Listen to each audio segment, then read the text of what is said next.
اور کہتے ہیں کہ میری حالت یہ تھی کہ میرا باپ مجھے یوں کہا کرتا تھا، اور آج اسلام نے مجھے کہاں سے کہاں پہنچا دیا کہ مجھے اس روئے ارض پہ کسی کا ڈر نہیں خدا کے سوا۔ اتنی بڑی بادشاہت جس بندے کو ملی ہو اور اس کی زندگی زہد کی گزر رہی ہے۔ اسی لیے اسلام میں جو پہلی دراڑ ہے وہ سیدنا عمر کی شہادت ہے۔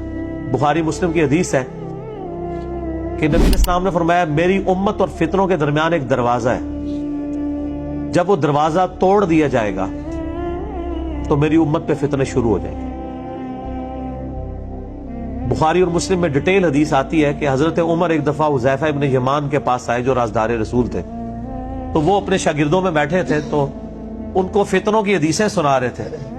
تو سیدنا عمر نے کہا کہ مجھے وہ حدیث سناؤ جو فتنوں سے متعلق ہے۔ انہوں نے کچھ باتیں بیان کی، انہوں نے کہا نہیں، وہ بڑا فتنہ جو آئے گا سمندر کی موج کی طرح۔ حذیفہ ابن یمان نے کہا امیر المومنین آپ کو اس فتنے سے کوئی خطرہ نہیں ہے، اور اس فتنے اور امت کے درمیان ایک دروازہ ہے۔ تو سیدنا عمر نے کہا وہ دروازہ کھولا جائے گا یا توڑا جائے گا؟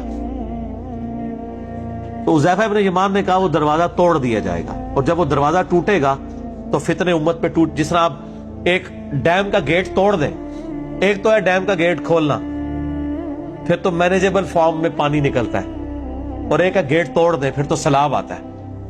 تو سیدنا عمر نے پوچھا کہ یہ وہ دروازہ توڑا جائے گا یا کھولا جائے گا؟ تو انہوں نے کہا توڑا جائے گا۔ بس یہ بات کر کے حضرت عمر واپس چلے گئے۔ بخاری مسلم کے الفاظ ہیں، اب وہ سارے کے سارے تابعین جو ہے نا آپس میں خسر پسر کر رہے ہیں کہ یہ کیا کوڈ ورڈ میں گفتگو ہو رہی ہے، ظاہر ہے اس میں الفاظ تو کوئی بھی نہیں ہے۔ تو انہوں نے پھر حضرت حذیفہ سے پوچھا کہ حضرت عمر کیا باتیں کر رہے تھے، ہمیں تو نہیں سمجھ آئی، آپ کا نہ جواب سمجھ آیا نہ ان کا سوال۔ تو انہوں نے کہا کہ حضرت عمر جانتے ہیں وہ فتنہ کون ہے، وہ دروازہ کون سا ہے جس کے بعد فتنے کھلیں گے۔ تو تابعین نے کہا ہمیں بتائیں وہ دروازہ کون سا ہے؟ تو انہوں نے کہا وہ خود حضرت عمر ہے، حضرت عمر کو قتل کر دیا جائے گا، پھر امت پہ فتنے ٹوٹ پڑیں گے۔ اور وہ فتنہ میں پوچھتا ہوں کون سا ٹوٹا ہے؟ دنیا کی محبت کا فتنہ۔ سیدنا عمر کی زندگی زہد میں تھی، اور انہوں نے جس کو کہتے ہیں نا کھچ کے رکھا ایسی سارے نو۔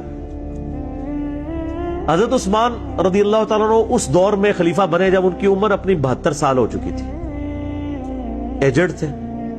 پھر ان کی طبیعت کی نرمی شروع سے تھی، مینیجریل سکلز وہ نہیں تھی جو حضرت عمر کی تھی۔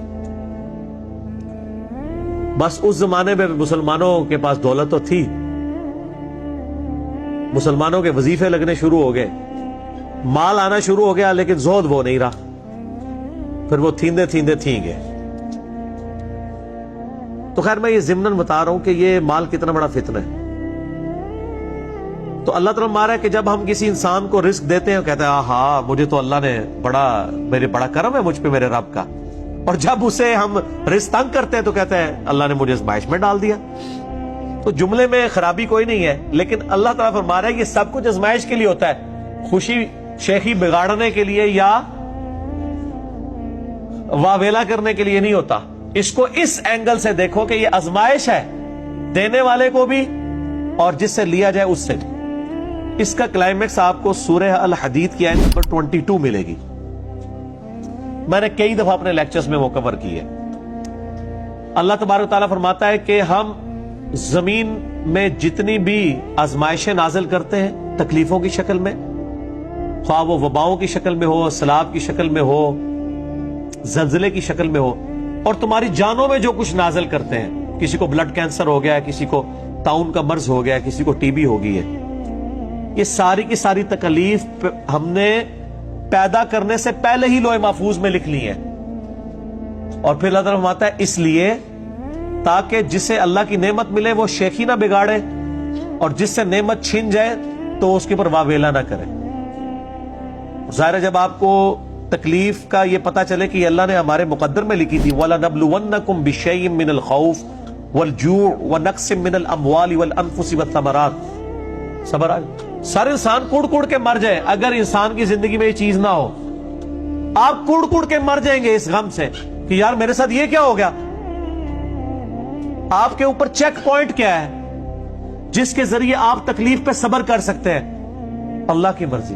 یہی ہمیں سکھایا گیا نا، انا للہ و انا الیہ راجعون، ہم خود بھی اللہ کی طرف سے آئے تھے، اسی کی طرف لوٹ کے چلے جائیں گے، غم نہیں کرنا۔ خدا ہماری ضرورت ہے، بلکہ اس سے بڑھ کے خدا ہماری مجبوری ہے۔ اسی لیے دیکھیں جو گاڈ میں بلیو کرنے والے لوگ ہیں نا، وہ تکلیف کو سہ جاتے ہیں۔ گورے کس طرح خودکشیاں کر رہے ہیں، حالانکہ ان کی تکلیف ان کو اشر اشیر بھی نہیں جن تکلیفوں سے ہمیں گزرنا پڑ رہا ہے۔ یعنی ہمارے ملک کی اکانومی آپ کے سامنے ہے، غربت کتنی ہے، لیکن فرسٹریشن کے اگینسٹ باندھا ہوا ہے نا، وہ خدا کے اندر یقین ہے۔ ایک لمحے کے لیے اس کو نکال دیں، آپ دیکھیں جناب یہاں پہ کئی خودکشیاں ہوتی ہیں۔ تو اللہ تبارک و تعالی ہماری ضرورت نہیں، مجبوری بھی ہے، اس کے بغیر ہم تکلیف پہ صبر نہیں کر سکتے۔ اور دیکھیں اس صبر پہ اجر ملنے والا ہے، جو کہ ہماری نیڈ تھی۔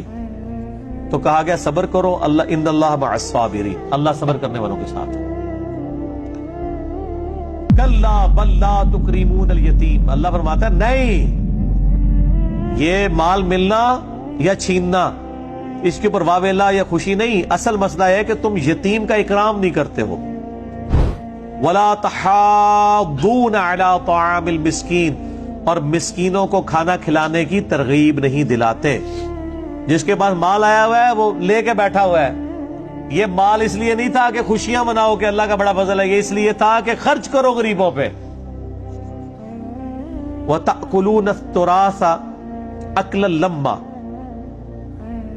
اور چٹ کر جاتے ہیں میراث کا سارا مال، یعنی باپ مرتا ہے تو بڑا بیٹا بہنوں کی جائیداد بھی ہتھیا لیتا ہے۔ وَتُحِبُّونَ الْمَالَ حُبًّا جَمًّا، اور مال اور دولت سے حد درجے کی محبت کرتے ہو۔ کلا اذا دکت الارض دکا دکا، یقیناً وہ دن آنے والا ہے جس دن زمین کوٹ کوٹ کے برابر کر دی جائے گی، یہ فلیٹ کر دی جائے گی زمین، یعنی پھر یہ پوری زمین ہی میدان محشر بن جائے گی۔ وجاء ربک والملک صفا صفا، اور اس زمین پہ اللہ اور فرشتے قطار در قطار اتر آئیں گے۔ اللہ اپنی شان کے لائق اس دنیا پہ اتر آئے گا، اس کی تمثیل کوئی بیان نہیں ہو سکتی۔ وَجِيءَ يَوْمَئِذٍ بِجَهَنَّمَ، اور جہنم بھی لے آئی جائے گی میدان محشر پہ۔ اوئے ہوئے ہوئے، یعنی جنت دوزخ سب کچھ یعنی فیصلہ ہو رہا ہے سر۔ وہ جس طرح ایک دنیا میں بھی کورٹ لگتی ہے نا، مجرم بھی پیش کیا جاتا ہے، گواہ بھی لائے جاتے ہیں، وہیں پہ فیصلہ ہو جاتا ہے۔ یہ اللہ کی سب سے بڑی عدالت لگنے والی ہے۔ یومئذ یتذکر الانسان وانى له الذکریٰ، اس دن انسان کو سمجھ آئے گی، یعنی وہ سوچ رہا ہوگا یار دنیا میں نے کاش نیکی کی روش اختیار کی ہوتی، لیکن اللہ فرماتا ہے اس دن نصیحت حاصل کرنے کا کوئی فائدہ نہیں ہوگا۔ یہ اکثر لوگ یہاں بھی کہتے ہیں او جی آگے جا کے پتہ چل جائے گا کون ٹھیک ہے کون غلط ہے، تو میں کہتا ہوں آگے جا کے پتہ نہیں لگے گا، لگ پتہ جائے گا۔ یعنی ایک قادیانی کو اگر قیامت والے دن جا کے پتہ چلتا ہے کہ مجھے تو دنیا میں ختم نبوت میں دھوکہ دیا گیا تھا، تو اس کو یہ پتہ چلنا فائدہ دے گا؟ قادیانیوں تک تو ہم سارے منہ پھاڑ کے کہتے تھے ہاں، تو باقیوں کے لیے بھی یہی ہے۔ وہ کس طرح سمجھ بیٹھیں کہ ہم حق پہ ہیں؟ اگر وہ بھی قادیانیوں کے گھر پیدا ہوتے تو قادیانی ہوتے۔ تو آج اگر کوئی بریلویوں کے گھر پیدا ہوا ہے، اس نے کیوں ایزیوم کر لیا کہ بریلوی ٹھیک ہے اور باقی سارے غلط ہیں، دیوبندی ٹھیک ہے اور باقی سارے غلط ہیں، اور اہل حدیث ٹھیک ہیں اور شیعہ ٹھیک ہے اور باقی غلط ہیں؟ ہر بندے نے خود اللہ کو سیریس لینا ہے۔ یہ دنیا اللہ نے کھانے پینے اور اولاد پیدا کرنے اور مر جانے کے لیے نہیں بنائی ہے، وہ تو جانور بھی کر رہا ہے۔ یہ بڑی سیریس کریشن ہے خدا کی۔ لقد خلقنا الانسان فی احسن تقویم، بہت بڑا معاملہ انسان کے ساتھ ہونے والا ہے۔ تو اللہ تعالیٰ ماتا ہے وہاں اس کو بات سمجھ آئے گی، لیکن سمجھنے کا فائدہ نہیں، تو وہ پھر چیخ مار کے کہے گا، یقول یا لیتنی قدمت لحیاتی، وہ کہے گا کاش میں نے دنیا میں اپنی اس زندگی کے لیے کچھ آگے بھیجا ہوتا.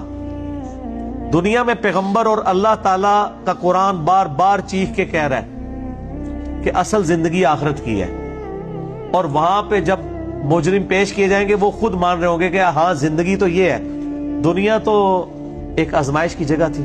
یہاں پہ آپ دیکھیں زندگی کا لفظ آخرت کے لیے استعمال ہوا ہے. وہ کہے گا کاش میں نے اپنی زندگی کے لیے کچھ بھیجا ہوتا. زندگی تو دنیا میں گزار کے آیا تھا, لیکن وہاں وہ بھی مان جائے گا وہ زندگی نہیں تھی, اصل زندگی یہ ہے کہ کاش میں نے اس زندگی کے لیے کچھ بھیجا ہوتا. کانٹیکسٹ کیا چل رہا ہے کہ اللہ کی راہ میں جیب ڈھیلی کرو, یہی چلا ہے نا.